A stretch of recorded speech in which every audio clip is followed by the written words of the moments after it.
हिंदी में रोजगार की संभावनाएं, उसके अवसर, खासतौर पर जो बच्चे जब उपाधि लेकर कॉलेज से या यूनिवर्सिटी से बाहर निकलते हैं तो उनके सामने एक बड़ी चुनौती, एक बड़ी समस्या यह होती है कि अब इस डिग्री को लेकर कहाँ जाएं और कहाँ नौकरी की तलाश करें।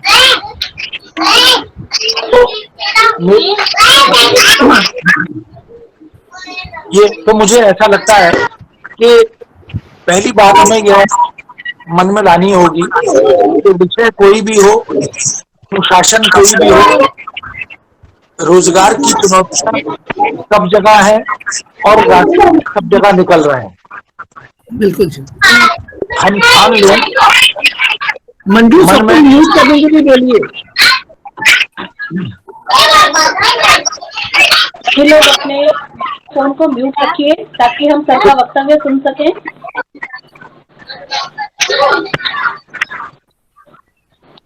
ऐसा लग रहा है कि कॉलेज के जो भावी विद्यार्थी हैं वो भी शामिल हो गए। जी हाँ जी। बिल्कुल। तो किसी भी अनुशासन को, हम विज्ञान की बात करें, हम तकनीक की बात करें, हम कंप्यूटर की बात करें, हम अर्थशास्त्र और वाणिज्य की बात करें, चुनौतियां सब जगह बराबर हैं। इसलिए जो हिंदी के विद्यार्थी हैं, भाषा और साहित्य के विद्यार्थी हैं, उन्हें अपने मन से ये भय निकाल देना चाहिए कि रोजगार के अवसर कम है। बहुत अवसर हैं, उन अवसरों के लिए अपने को तैयार करने की आवश्यकता, अपेक्षा है। उन्हीं पर थोड़ी चर्चा मैं आपके साथ करूंगा। मुझे लगता है कि जब हम किसी भाषा और भाषा के साहित्य को आजीविका से जोड़ने की बात करते हैं, रोजी रोटी से, कामकाज से जोड़ने की बात करते हैं, तो हमारे सामने बहुत सारे अवसर दिखाई देते हैं, बशर्ते कि उन अवसरों को कैसे एक्सप्लोर करना है, उनको कैसे एनकैश करना है, हम इस तरफ काम करना शुरू कर दें। तो एक प्रयोग शब्द का हमने भाषा के साथ किया था, प्रयोजन परक भाषा, प्रयोजन मूलक भाषा। प्रयोजन का सीधा सीधा अर्थ होता है उद्देश्य, और जब हम किसी भी भाषा और साहित्य को उद्देश्य मूलक बनाते हैं तो रास्ते अपने आप हमारे समक्ष खुलते चले जाते हैं। इसलिए हमें देखना यह है कि हम अगर बीए या एमए कर रहे हैं या करके अपने को तैयार कर रहे हैं तो हमारा उद्देश्य क्या है, कि हम आगे बढ़ना क्या चाहते हैं, किस क्षेत्र में अपनी प्रतिभा को पहचाने और अपनी योग्यता को पहचाने, अपनी क्षमताओं को पहचाने, और उसके आधार पर फिर हम आगे बढ़े तो हम बेहतर ढंग से, मुझे लगता है कि काम कर सकते हैं। अब मैं कुछ बिंदु आपके सामने रखना चाहता हूं। जैसे पहला पारंपरिक क्षेत्र है हिंदी भाषा और साहित्य का, वह शिक्षण का क्षेत्र है, टीचिंग का क्षेत्र है। और ये ऐसा फील्ड है, ऐसा क्षेत्र है जो युग युगांतर से रहा है, आगे भी रहेगा। पहले भी टीचर्स की जो सामाजिक प्रतिष्ठा है वो बनी रही, शिक्षकों की, और आज भी उसकी जरूरत है और आगे भी रहेगी। हम भले ही दूरस्थ शिक्षा की बात भी करें, आज हम जिस दौर से गुजर रहे हैं, इसके बावजूद हमें शिक्षकों की आवश्यकता, अपेक्षा महसूस हो रही है। तो जो टीचिंग का एक फील्ड है वो बहुत महत्वपूर्ण है, और उसमें हम शिक्षक के रूप में, प्राध्यापक के रूप में या प्रोफेसर के रूप में, ये सारे वो पद हैं जो इस बात की ओर संकेत करते हैं कि हमें टीचिंग में अगर जाना है तो हम कहाँ कहाँ जा सकते हैं। थोड़ा सा संकेत उस तरफ पहले कर दूं कि हम साहित्य के शिक्षक बनना चाहते हैं, हम भाषा के शिक्षक बनना चाहते हैं, हम भाषा विज्ञान के शिक्षक बनना चाहते हैं, हम पत्रकारिता के शिक्षक बनना चाहते हैं, हम मीडिया के साथ साथ अनुवाद के शिक्षक बनना चाहते हैं। ये सारे वो क्षेत्र हैं जिनके बारे में हम सोच सकते हैं, लेकिन इसके समानांतर हमें अपने भीतर की प्रतिभाओं को, अपने भीतर की जो क्षमताएं हैं उनको पहचानने की जरूरत है कि हमारा जो इंक्लिनेशन है, हमारा जो मन है, वो हमें किधर ले जाने की प्रेरणा देता है। क्योंकि सब अनुशासनों के योग्य नहीं होते। मुझे अगर मेरे क्षेत्र से बाहर कोई किसी क्षेत्र के लिए कहेगा तो मुझे 10 बार सोचना पड़ेगा, क्योंकि जैसे मैथमेटिक्स की बात करेंगे तो मुझे बिल्कुल नहीं आता और मैं हाथ खड़े कर दूंगा कि ये मेरा फील्ड नहीं है। मैडम का क्षेत्र, प्रिंसिपल मैडम का क्षेत्र अगर कॉमर्स का क्षेत्र है तो फिर वो कॉमर्स में उनका अधिकार है, लेकिन कोई दूसरे विषय का व्यक्ति कॉमर्स में उस अधिकार से बात नहीं कर सकता। तो हमें ये देखना है कि हमारे अंदर की जो स्किल है, हमारे अंदर जो प्रतिभा है, हमारी जो अभिरुचि है, हमारी जो क्षमता है, वो हमें कहाँ ले जाने के लिए प्रेरित या बाध्य करती है।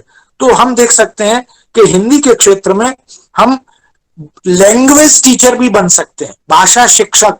भाषा शिक्षक के लिए जैसे आपने देखा हो कि हमारे यूनिवर्सिटी में एक स्कूल ऑफ एजुकेशन है, वहां पर उन टीचर्स को तैयार किया जाता है जो आगे चलकर एजुकेशन फील्ड में शिक्षा का काम करते हैं, यानी बीएड और एमएड की शिक्षा या एजुकेशन में पीएचडी आदि, रिसर्च आदि का काम किया जाता है।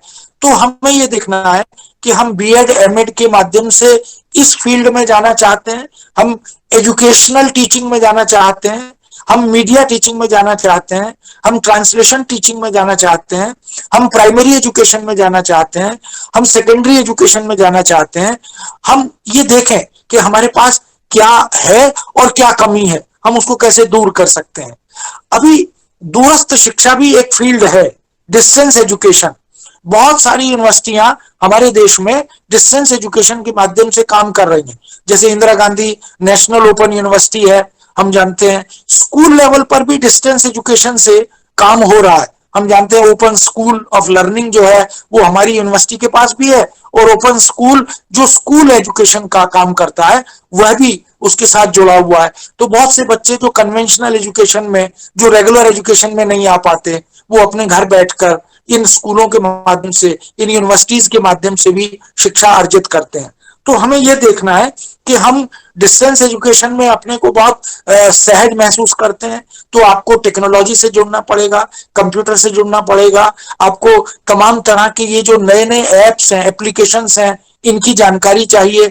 ये अब क्योंकि आने वाले समय में इस 2 महीने के कोरोना महामारी ने हम सबको ये बता दिया है कि आपको अपने आप को वेल इक्विप्ड करना है, अपने को तैयार करना है, क्योंकि समय समय पर अब हम इन उपकरणों का, इन साधनों का उपयोग भी एजुकेशन के साथ जोड़कर करेंगे। अभी कर रहे हैं, आज हम वेबिनार कर रहे हैं, अपने अपने मोबाइल से, कंप्यूटर से जुड़े हुए हैं। कभी इसकी कल्पना नहीं की थी।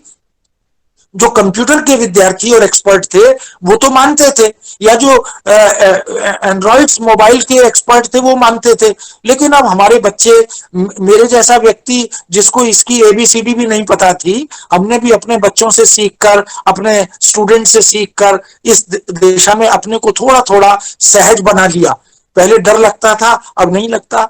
जब हम एटीएम से पैसा निकालने जाते थे तो डर लगता था कि कार्ड का उपयोग गलत ना हो जाए, पैसा कहीं गलत जगह ना चला जाए। लेकिन धीरे धीरे practice make a man perfect, कहते हैं, करत करत अभ्यास के जड़मति होत सुजान।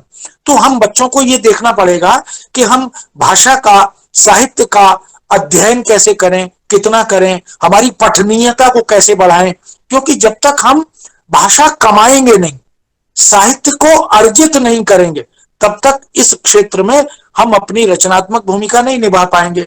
तो हमें क्या है ये देखना है। विदेशियों को हिंदी पढ़ाने का क्षेत्र है एक बहुत बड़ा, नॉन हिंदी स्पीकिंग इंडियंस के लिए और नॉन हिंदी स्पीकिंग फॉरेनर्स के लिए हिंदी टीचिंग, हिंदी का शिक्षण का क्षेत्र एक बड़ा खुला क्षेत्र है।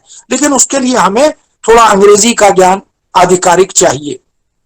उसके लिए हमें अगर क्षेत्रीय स्तर पर हिंदी पढ़ानी है, मान लीजिए हमें दक्षिण भारत में जाकर हिंदी पढ़ानी है, दक्षिण भारत के या नॉर्थ ईस्ट के बच्चों को हिंदी पढ़ानी है, तो हमें उनसे संवाद करना आना चाहिए।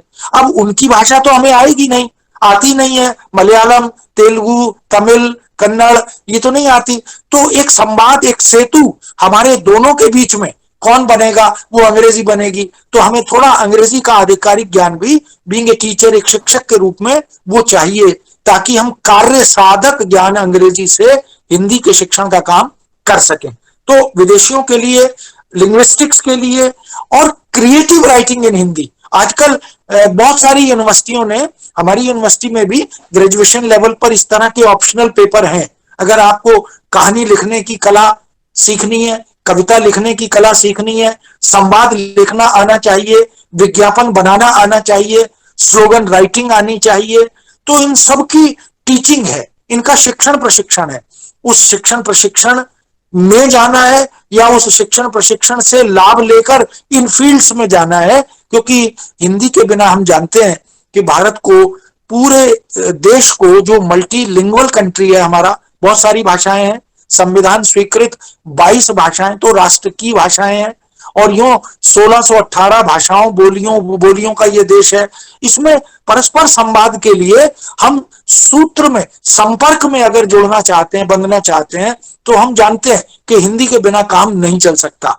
अगर दक्षिण भारतीय नॉर्थ ईस्ट में या उत्तरी भारत में आएगा कोई भी व्यक्ति, तो वो जानता है कि बिना हिंदी के मेरा काम नहीं चलेगा। ऐसे ही हम वहां जाएंगे तो हम जानते हैं कि हिंदी और अंग्रेजी के माध्यम से हम उनके साथ संवाद कर सकेंगे। तो हमें कुछ हम कूप मंडूक ना रहें, एक कुएं के मेंढक बनकर ना रहें, हमें समुद्र में उतरने के लिए अपने को तैयार करना है। लोक भाषा में कहा जाता है कि चूहे को मारना हो तो शेर को मारने की तैयारी कीजिए, तब तो चूहा मरेगा, अन्यथा आपको पता नहीं कि वो कहां हमें पराजित कर दे। तो भाषा शिक्षण के जो अन्य आयाम है, क्रिएटिव राइटिंग, उसमें हम बहुत सारे फील्ड्स में जा सकते हैं। और जब हम क्रिएटिव राइटिंग सीख लेते हैं, उसका कोई कोर्स भी औपचारिक रूप से कर लेते हैं, तो हम रेडियो में, टीवी में, अखबारों में, पत्र पत्रिकाओं में, जो एजेंसियां हैं फीचर लेखन और प्रकाशन की बहुत सारी एजेंसियां देश में है। आपने एक फीचर लिखा और वो फीचर आपने कंप्यूटर पर टाइप करके भेज दिया एजेंसी को, एजेंसी उस फीचर को एक जगह नहीं, कम से कम 50 जगह उसका उपयोग करती है। आज एक पत्रिका में छपा, कल दूसरी पत्रिका में छपेगा, फिर तीसरी में छपेगा। आपको उस एजेंसी ने उस फीचर के 2000-5000 रुपए दे दिए, लेकिन जितनी जगह, जिन पत्र पत्रिकाओं में वह फीचर समय समय पर छपता रहेगा, वहां से उस एजेंसी को पैसा मिलता रहेगा। तो ये एक चेन है, ये एक सिलसिला है जो इस तरह हमें जोड़ता है। तो क्रिएटिव राइटिंग एक फील्ड है जिसमें हम जा सकते हैं। अगर हमें लगता है कि हम नाटक लिख सकते हैं, हम एकांकी लिख सकते हैं, हम फिल्मों के डायलॉग्स लिख सकते हैं, हम विज्ञापन लिख सकते हैं, तो एक बहुत बड़ा फील्ड है जिसके विषय में हम सोच सकते हैं। पत्रकारिता की टीचिंग जो है, जो मीडिया टीचिंग है, उसके इंस्टीट्यूट्स खुल गए हैं बड़े बड़े। हम जानते हैं सरकारी गैर सरकारी स्तर पर बहुत से संस्थान इस दिशा में पत्रकार तैयार करते हैं। तो वह भी एक फील्ड है। आपको देखना होगा कि पत्रकारिता में अभिरुचि है या नहीं है आपकी। रेडियो राइटिंग के भी कोर्सेज चल निकले यूनिवर्सिटीज में।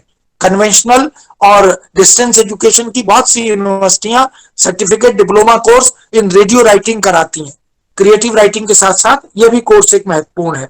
इसी तरह अनुवाद शिक्षण और प्रशिक्षण के कार्य, जो डिप्लोमा सर्टिफिकेट हैं, वो भी बहुत सारे इंस्टीट्यूट्स में, यूनिवर्सिटीज में चल रहे हैं।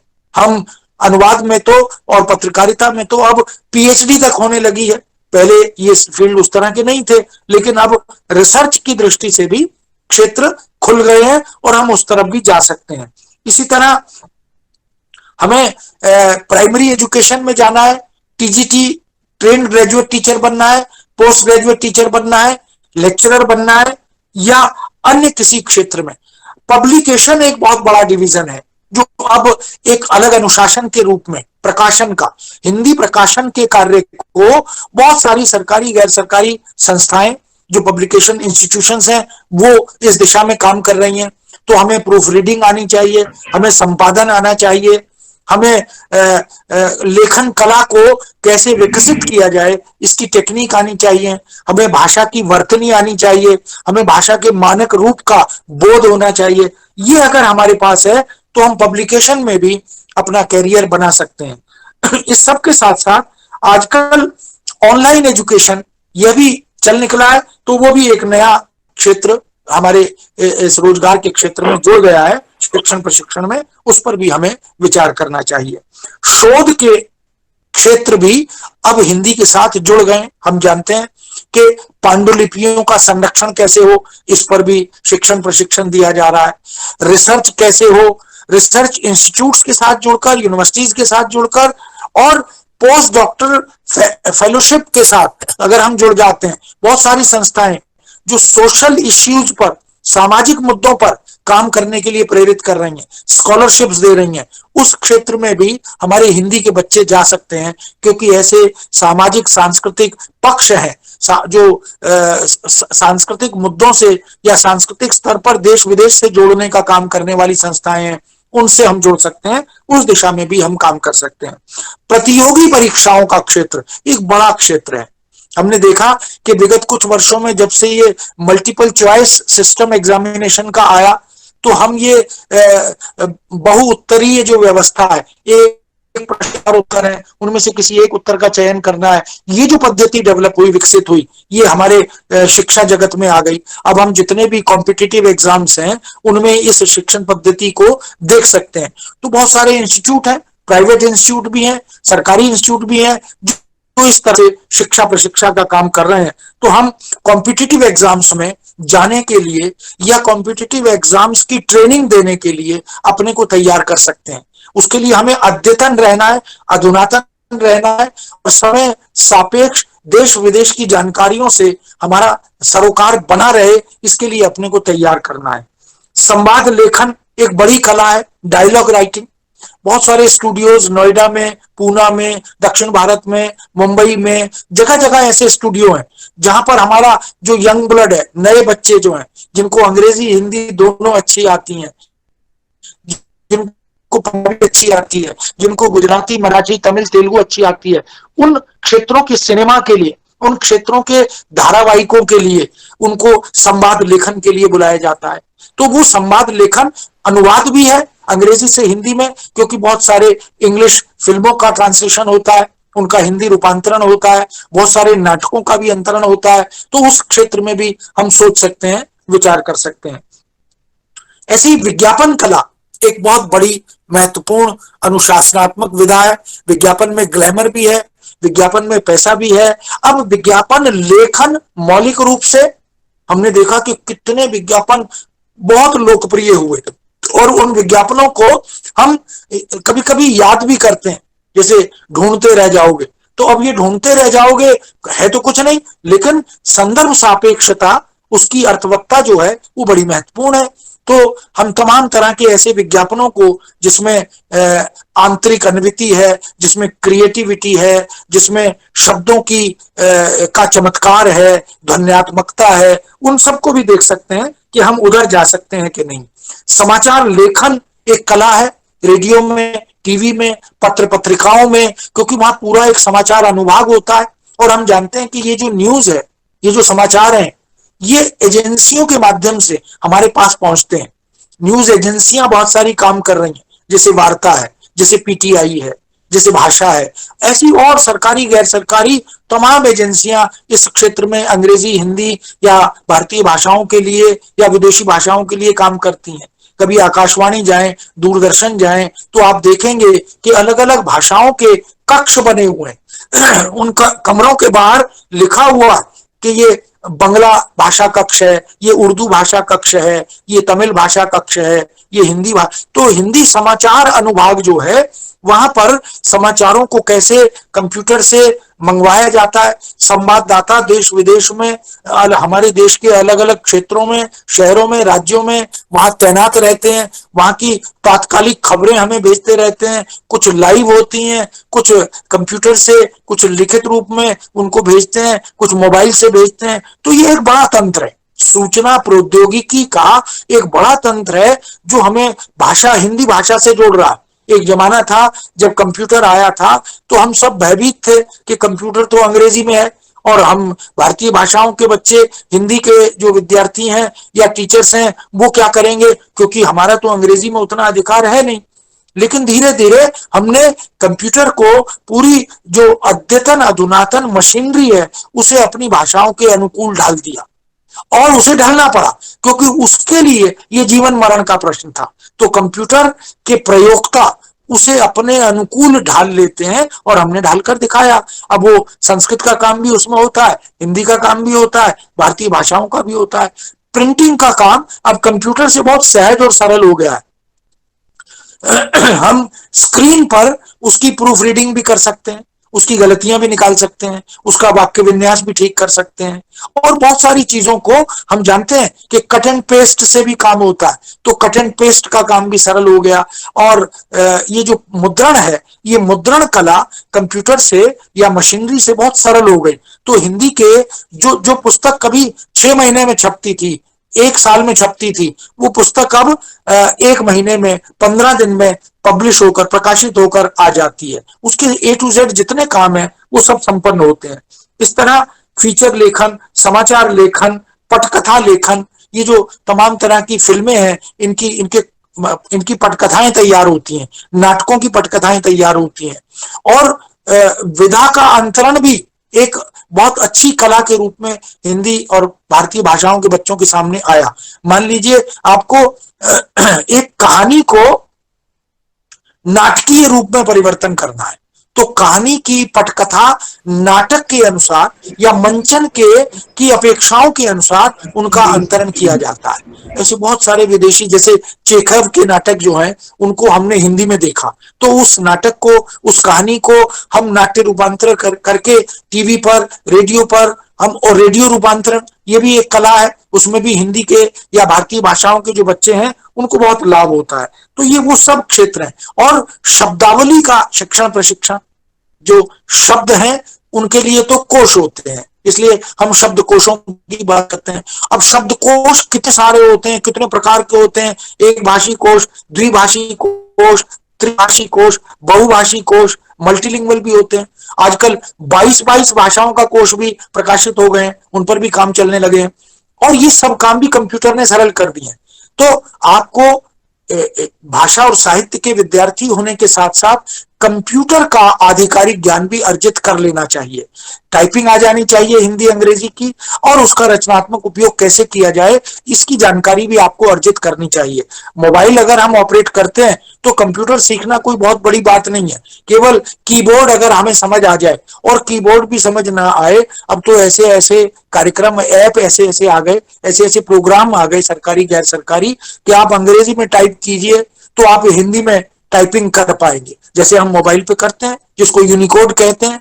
मंगल फॉन्ट के माध्यम से वो हम कार्यक्रम करते हैं, लेखन, टंकन और मुद्रण कर लेते हैं। और इसी प्रकार सरकार ने तो इस तरह के प्रोग्राम्स भी डेवलप कर दिए कि आप बोलते जाइए और कंप्यूटर हिंदी में टाइप करता जाएगा। Voice to text and text to voice, अगर आपके पास कंप्यूटर पर कोई टेक्स्ट है, आप उसे ऑन करेंगे, चलाएंगे, तो वो पढ़कर भी आपको बताएगा, आप उसे सुन भी लेंगे।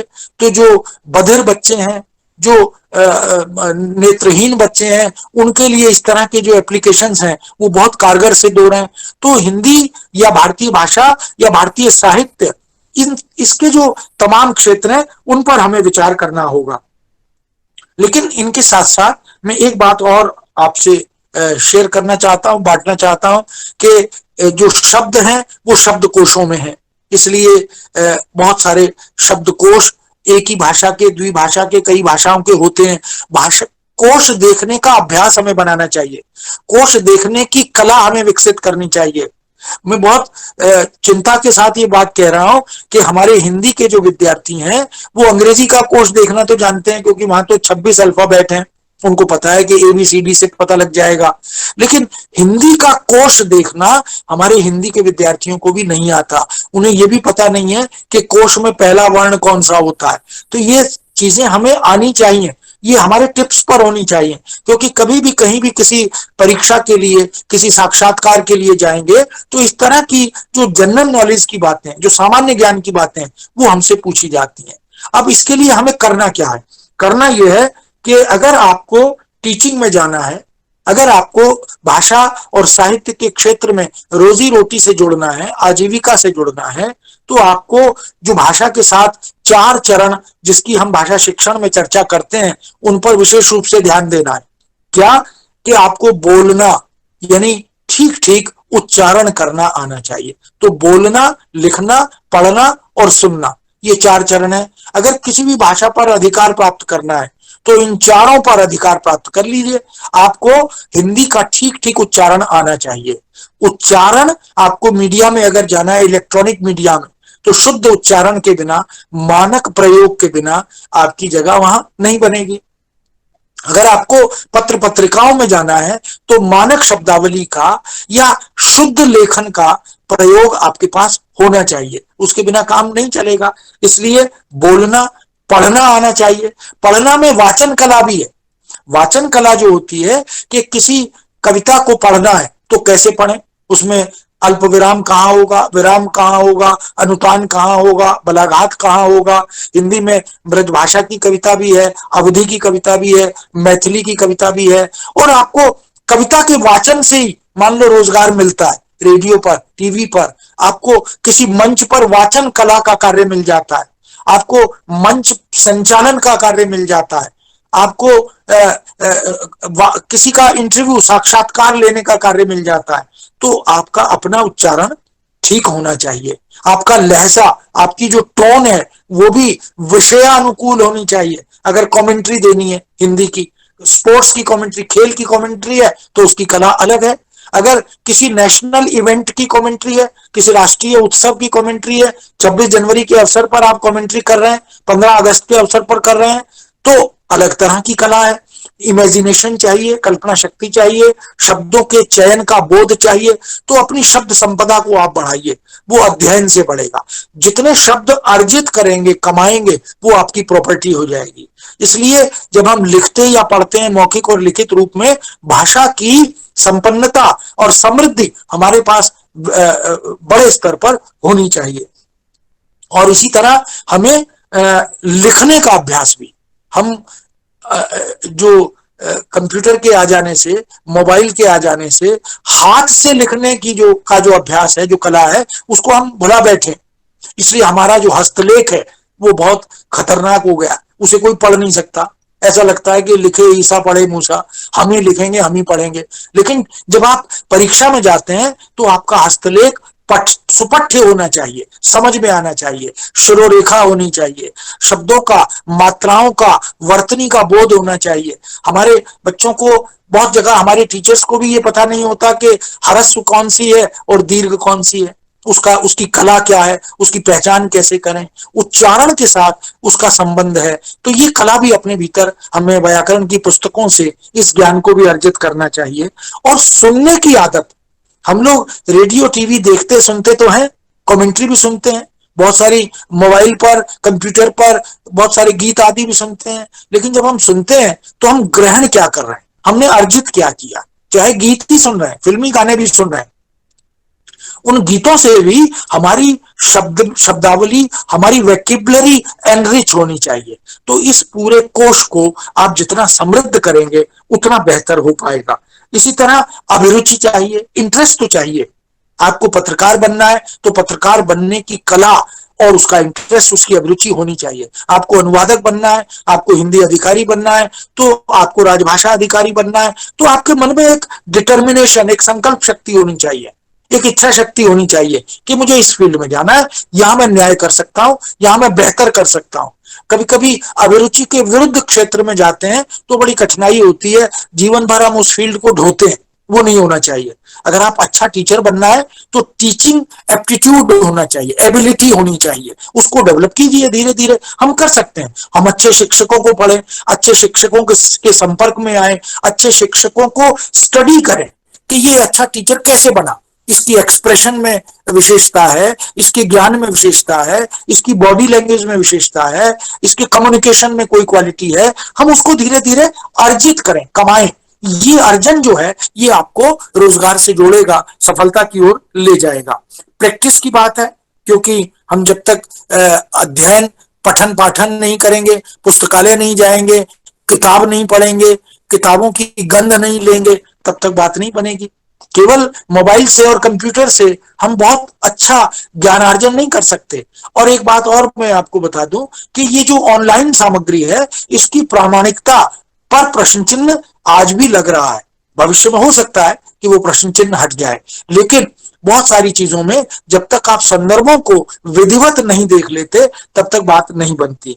इसलिए वर्तनी की शुद्धता, मानक प्रयोग, स्टैंडर्ड एप्लीकेशन ऑफ लैंग्वेज। हम कुछ भी, कैसा भी, कोई भी शब्द लिख दें, इतना सा, अब इतना सा हमने बोल तो दिया, लेकिन इतना सा का मानक प्रयोग है कि नहीं है समाज में, ये हमें देखना पड़ेगा। तो इतना सा और इतना सा, ये दो तरह के प्रयोग हैं। तो कहाँ कैसा प्रयोग होगा? हम पत्र लिख रहे हैं तो पत्र लेखन की भाषा औपचारिक होगी, हम मित्र को पत्र लिख रहे हैं तो अनौपचारिक होगी, लेकिन एक अधिकारी को, एक प्रिंसिपल को, एक किसी बड़े ऑफिसर को पत्र लिख रहे हैं तो फॉर्मल। तो फॉर्मल लैंग्वेज क्या होती है, इनफॉर्मल क्या होती है, इसका भेद भी हमें आना चाहिए, उसको भी ध्यान में हम रखें। इसी तरह जो समकालीन विषयों का चिंतन है, जैसे आजकल हम एक बड़ी महामारी से इंटरनेशनल लेवल पर जो जिसने बड़े बड़े विकसित अद्यतन अधुनातन देशों को पराजित कर दिया, हम उससे जूझ रहे हैं। अब ऐसी जानकारियां अगर हमारे पास हैं तो हम फीचर लिख सकते हैं, हम लेख लिख सकते हैं, हम इंटरव्यूज ले सकते हैं। जब तक हमें विषय का बोध ही नहीं होगा तब तक हम उस पर लेखन कैसे करेंगे, उस पर साक्षात्कार कैसे देंगे, उस पर ऑनलाइन लेक्चर कैसे देंगे, उस पर चर्चा परिचर्चा कैसे करेंगे। तो समकालीन विषयों का ज्ञान, भले ही हम हिंदी के विद्यार्थी हैं, लेकिन हमें सोशल साइंस की भी जानकारी होनी चाहिए। हमें देश में जो क्रांतिकारी परिवर्तन हो रहे हैं, जो समस्याएं चुनौतियां आ रही हैं, उनसे भी हमारी जानकारी, हमारे सरोकार होने चाहिए। हमारी जो न्यूज़पेपर रीडिंग है उसकी हैबिट्स कम हो गई हैं। हम बस चलते चलते दौड़ते दौड़ते हेडिंग्स पढ़ लेते हैं, उसको हम ठीक से वाचन नहीं करते, पठन पाठन नहीं करते, हमारी ग्राह्यता, एडिटोरियल्स को हम ध्यान से नहीं पढ़ते, क्योंकि वो ज्वलंत समस्याओं। तो इससे क्या होता है कि ज्ञानार्जन होगा और हम आगे बढ़ पाएंगे। इस तरह फंक्शनल हिंदी एक फील्ड है, राजभाषा Hindi, official language. Official language में पत्र लेखन, टिप्पण लेखन, प्रारूपण लेखन, सार लेखन, समरी लेखन, रिपोर्ट लेखन, न जाने कितने क्षेत्र हैं। आपको डेजिग्नेशंस का पता होना चाहिए कि हिंदी में सीएमओ को क्या कहते हैं, तो हमें पता होना चाहिए कि सीएमओ टीवी पर आ रहा है कि सीएमओ ने ये कहा, लेकिन सीएमओ है कौन हमें पता नहीं है। तो चीफ मेडिकल ऑफिसर को उसकी ड्यूटीज क्या होती हैं ये हमें पता होना चाहिए। तो मुख्य चिकित्सा अधिकारी, अब मुख्य चिकित्सा अधिकारी हिंदी में क्या है, अंग्रेजी में क्या है, बराबर ये जो तमाम तरह के पारिभाषिक शब्द हैं, टेलीविजन को दूरदर्शन कहते हैं, रेडियो आकाशवाणी कहते हैं रेडियो को, ये हमें पता होना चाहिए। तो अद्यतन अधुनातन ये जो शब्दावली पत्र पत्रिकाओं में या माध्यमों में हमारे सामने आ रही है, उसको भी हम केवल चलताऊ ढंग से देख लें और याद ना करें, कंठस्थ ना करें, ग्राह्य ना करें, आत्मसात ना करें, तो बात नहीं बनती। भाषा के, हिंदी भाषा के अनेक रूप हैं। राजभाषा एक रूप है जिसमें पद नाम, विभागों के नाम, अनुभागों के नाम, हमें इसकी जानकारी होनी चाहिए। राष्ट्रभाषा क्या होती है, राष्ट्रभाषा का की परिभाषा क्या है, उसका रूप क्या है। तो हिंदी को हम राजभाषा मानते हैं केंद्र सरकार की, हिंदी को हम राष्ट्रभाषा मानते हैं, हिंदी को हम संपर्क भाषा मानते हैं, हिंदी को हम प्रयोजन परक भाषा मानते हैं। तमाम तरह के वो रूप हैं। हिंदी क्रिएटिव भाषा भी है, क्रिएटिव राइटिंग की भाषा भी है, टेक्निकल फील्ड्स की भाषा भी है, क्योंकि शब्दावली आयोग जो है, वैज्ञानिक एवं तकनीकी शब्दावली आयोग, उसने हिंदी की लगभग 9 लाख पारिभाषिक शब्द बना दिए। उनकी जानकारी हमारे पास होनी चाहिए। अगर हमें विज्ञान में लेखन करना है, आजकल तो विज्ञान की पत्रिकाएं हिंदी में बहुत आ रही हैं, बाल पत्रिकाएं बहुत आ रही हैं, सिनेमाई पत्रिकाएं बहुत आ रही हैं। तो ऐसी पत्र पत्रिकाओं में अगर हमें जाना है, हमें कंप्यूटर पर लिखना है, हमें बीमारी पर, इस कोरोना पर लिखना है, हमें तमाम तरह की चुनौतियों पर लिखना है, तो हमें उस तरह की शब्दावली का पता होना चाहिए। अगर हमें विधि के क्षेत्र में हमारी रुचि है, जो संविधान की जानकारी हमारे पास होनी चाहिए, कानून की जानकारी हमारे पास होनी चाहिए, और विधि शब्दावली किसने बनाई, विधि मंत्रालय ने, वो क्या है, वो कैसी है, उसका भी हमें ज्ञान होना चाहिए। हिंदी में शब्दावली बनी हुई है। तो इस तरह से बैंक में हिंदी, बीमा में हिंदी, वित्त में हिंदी, वाणिज्य में हिंदी, अर्थशास्त्र में हिंदी, और इन क्षेत्रों में हिंदी में लेखन हो रहा है। आज से 40 साल 30 साल पहले उस धारा प्रवाह गति से लेखन नहीं था, लेकिन अब खूब हो रहा है। पत्र पत्रिकाओं में बहुत सारे लेख छप रहे हैं, शोध आलेख भी छप रहे हैं, पुस्तकें भी आ रही हैं। एक जमाना था कि हम हायर एजुकेशन में इस तरह की किताबें नहीं देख पाते थे, लेकिन अब हमें प्राप्त हो रही हैं। तो वो भी हमें ध्यान रखना है। और इस तरह मीडिया में, प्रिंट मीडिया और इलेक्ट्रॉनिक मीडिया में समाचार का क्षेत्र है, चर्चा परिचर्चा का क्षेत्र है, परिसंवाद का क्षेत्र है, संवाददाता, न्यूज एजेंसी, किस रूप में आप काम करना चाहते हैं आपको देखना है। धारावाहिक से जुड़ना है, साक्षात्कार से जुड़ना है, कमेंट्री से जुड़ना है, खेल की कमेंट्री से जुड़ना है, राष्ट्रीय उत्सवों से जुड़ना है, सामाजिक मुद्दों से जुड़ना है, विज्ञापन कला से जुड़ना है, या इंटरप्रेटर बनना है, अनुवाद के क्षेत्र में जूनियर ट्रांसलेटर बनना है, सीनियर ट्रांसलेटर बनना है, तत्काल भाषांतरकार बनना है, तो हिंदी अंग्रेजी में आपको आधिकारिक ज्ञान होना चाहिए। अंग्रेजी कार्य साधक हो और हिंदी आधिकारिक हो तो भी हम अनुवाद के क्षेत्र में जा सकते हैं। अनुवाद से रोजगार के बहुत सारे अवसर उजागर होते हैं। आप सिनेमा में जा सकते हैं, आप विज्ञापन में जा सकते हैं, क्योंकि इन सब का अनुवाद हो रहा है। बैंक बीमा में या राजभाषा हिंदी में जो भी कार्य हो रहा है वो अनुवाद से हो रहा है। हम चाहते हैं कि मौलिक रूप से हिंदी में कार्य हो, लेकिन अभी क्योंकि परंपरा से जो चीजें हमें मिली हैं, जो पारंपरिक साहित्य इन क्षेत्रों में मिला है, प्रशासन में, कार्यालय में, उनका अनुवाद हमें करना पड़ता है। और इसी तरह से हम विज्ञापनों में देखें, सरकारी विज्ञापन, गैर सरकारी विज्ञापन, नौकरी के विज्ञापन, विवाह के विज्ञापन, खरीदने बेचने के विज्ञापन, जीवन मरण के विज्ञापन, खोने पाने के विज्ञापन, राष्ट्रीय आपदाओं के विज्ञापन, और न जाने कितने प्रकार के विज्ञापन है जो हम देख सकते हैं। जन जागरण के, राष्ट्रीय अंतर्राष्ट्रीय मुद्दों के, नियम कानूनों के, जागृति और अवेयरनेस के, ऐसे बहुत सारे कानून विज्ञापन हैं जो हमारे सामने उजागर होते हैं। तो आपको स्लोगन लिखना है हिंदी में तो उसकी कला विकसित करनी होगी। पंच लाइन कैसे डेवलप करनी है, पूरा जो व्यवसाय उद्योग है वो पंच लाइन से, कारें पंच लाइन से बिकती हैं, पर car more car, a big small car, ये जो पंच लाइनें हैं ये कारों को प्रमोट करती हैं। तमाम क्षेत्रों में ऐसी slogan writing, punch line writing, ये भी आप देख सकते हैं। प्रचार सामग्री का लेखन, ये जो एडवर्टीजमेंट मटेरियल होता है, इसके पम्फलेट्स बनते हैं, हैंडबिल्स बनते हैं, और जो कुकर आप खरीदते हैं, प्रेशर कुकर, उसमें एक बुकलेट आती है, वो सारी भाषाओं में, उसमें बहुत सारी रेसिपियां दी होती हैं। तो ये क्या है, ट्रांसलेशन से चल रहा है, भाषा के रचनात्मक उपयोग से चल रहा है। तो हम उस तरह प्रचार सामग्री या अन्य कार्यक्रमों के संचालन संयोजन की कला, उद्घोषणा जिसको हम कहते हैं, कंपेयरिंग जिसको हम कहते हैं, वो भी अगर हमारे पास है तो उससे भी बहुत सारे रोजगार के अवसर मिलते हैं। इसी तरह हम वाचन कला, कविता, कहानी, समाचार आदि, इनका वाचन कैसे करें, ऐसी गोष्ठियों में, ऐसे सेमिनार्स में ऐसे लोगों की बड़ी जरूरत होती है। डबिंग एक बड़ा क्षेत्र है, वॉइस ओवरिंग एक बड़ा क्षेत्र है। दक्षिण भारत की फिल्म है, अंग्रेजी की फिल्म है, हम टाइटैनिक देख रहे हैं, हम उस टाइटैनिक को हिंदी में देख रहे हैं। फिल्म वही है, एक्टर एक्ट्रेसेस वही हैं, लेकिन उनके जो डायलॉग है वो हिंदी में उनकी लिपिंग देखकर उन पर चिपका दिए गए।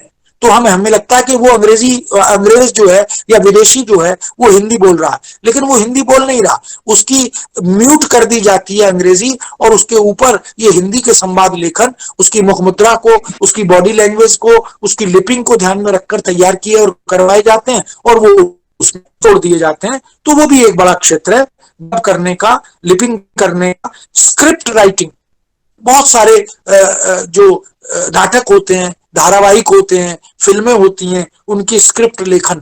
गायन कला, गायन कला भी आजकल देखा आपने मंचों पर बहुत सारे लोग गायन कला से जुड़े हैं। तो हिंदी में अगर आपको लोकगीत अच्छे गाने आते हैं, फिल्मी गाने अच्छे आते हैं, या मौलिक गीत अच्छे आते हैं, तो उनकी बड़ी मार्केट है, बड़ा बाजार है। और हम साहित्य गायन, सीडी, डीवीडी, ये तमाम तरह के जो उपकरण है, इनमें अब साहित्य गाकर प्रस्तुत किया जाने लगा है। हमने तुलसी को, हमने मीरा को, हमने सूरदास के भजनों को, इन सब को देखा कि वो सब अब हमें मार्केट में तैयार मिलते हैं। तो एक पूरा बाजार है इसका, न केवल देश में अपितु विदेशों में। जो भारतीय लोग पूरी दुनिया में बैठे हैं वो भी इस तरह के ऑडियो विजुअल प्रोग्राम से, कंप्यूटर आदि से जुड़कर इस काम को आगे बढ़ाते हैं। संवाद लेखन, बधाई पत्र, ये जो ग्रीटिंग कार्ड्स हैं, ये हिंदी में, अंग्रेजी में, भारतीय भाषाओं में बनते हैं, अनुवाद से बनते हैं, मौलिक लेखन से बनते हैं। कहीं कविताएं कोट की जाती हैं, कहीं विचार कोट किए जाते हैं। ये पूरी कला है। तो अगर आपके पास वो अभिरुचि है, उस दिशा में जाना चाहते हैं, संदेश लेखन है, सुख दुख के संदेश। आपने देखा कि विदेशों में तो पेट्स के लिए भी संदेश हैं, माता पिता के लिए भी हैं, भाई बहन के लिए भी हैं, प्रेमी प्रेमिकाओं के लिए भी हैं, न जाने किस किस के लिए संदेश हैं। तो वो संदेश लेखन, ग्रीटिंग कार्ड्स राइटिंग, पोस्टर लेखन, बैनर लेखन, होर्डिंग लेखन, ये भी बहुत सारा क्षेत्र है जिस पर हम देख रहे हैं कि लोग काम कर रहे हैं। भेंट वार्ता, फीचर, रेडियो वार्ता, टेली ड्रामा, डॉक्यूमेंट्री ड्रामा, इन सब क्षेत्रों में भी काम हो रहा है। नाट्य लेखन, रेडियो नाट्य लेखन, इनमें भी काम हो रहा है। और इसी तरह रंगमंच शिक्षण प्रशिक्षण, रंगमंच यानी ड्रामा, ड्रामा डिवीजन भी इसमें बहुत सारा काम करता है, बहुत सारे बच्चों को ट्रेन करता है कैसे रंगमंच कला विकसित की जाए, फिर हिंदी के नाटक कैसे खेले जाएं, नुक्कड़ नाटक कैसे तैयार करवाए जाएं, वो भी क्षेत्र है। और बॉडी लैंग्वेज, देह भाषा, इसका शिक्षण प्रशिक्षण भी हिंदी में अब दिया जा रहा है, क्योंकि बहुत सारे ऐसे अभिनय आदि की जो भूमिका है उनमें इसकी जरूरत पड़ रही है। और इसी तरह खेल के क्षेत्र में, मनोरंजन के क्षेत्र में, कार्टून राइटिंग या एनिमेशन फिल्म्स बनाने में, हम वेब डिजाइनिंग में और कॉल सेंटर्स की भाषा में हम देख सकते हैं बहुत सारे नई नई चीजें जुड़ रही हैं। प्रवासी लेखन, देश विदेश में बैठकर आप ट्वीट कर सकते हैं, हिंदी में लेखन कर रहे हैं और दुनिया पढ़ रही है, वहां से लोग लिख रहे हैं और हम पढ़ रहे हैं।